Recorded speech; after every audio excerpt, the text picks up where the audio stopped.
నమస్తే, welcome to our channel. ఈరోజు మా పెరట్లో ఉన్న పారిజాత పుష్పాలను చూపిస్తున్నానండి. ఉదయం అయిపోయేటికి ఒక పట్టు పంచులాగా అన్నీ రాలిపోయి ఉంటాయి. ఎంత అందంగా ఉంటాయో. ఇవి స్వర్గాన్ని నుంచి వచ్చిన మొక్క అండి. ఇది శ్రీకృష్ణుల వారు సత్యభామ కోసం ఈ మొక్కను భూమి మీదకి తీసుకొచ్చారు.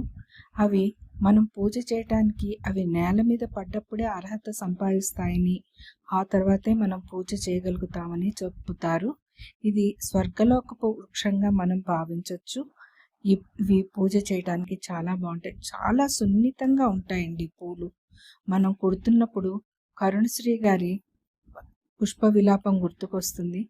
ఎంతో అందంగా ఉన్నాయి కదా. ఈ మాల కట్టి కృష్ణులకు వేస్తే ఎంత అందంగా ఉంటుంది. దీనిలో ఆరోగ్యం కూడా చాలా మంచిదండి.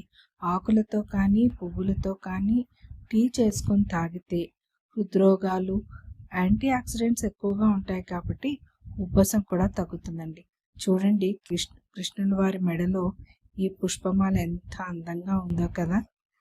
ఈ పువ్వులని 7 రెక్కలు 8 రెక్కలు ఉంటాయండి. మధ్యలో బొట్టు పెట్టినట్టుగా ఒక చుక్కలాగా ఉండి కాడ కూడా ఎర్రగా ఉంటుంది. ఎంతో అందంగా ఉంది కదా. కృష్ణుల వారి మెడలో దాని అందం ద్విగుణీకృతమైందేమో కదా.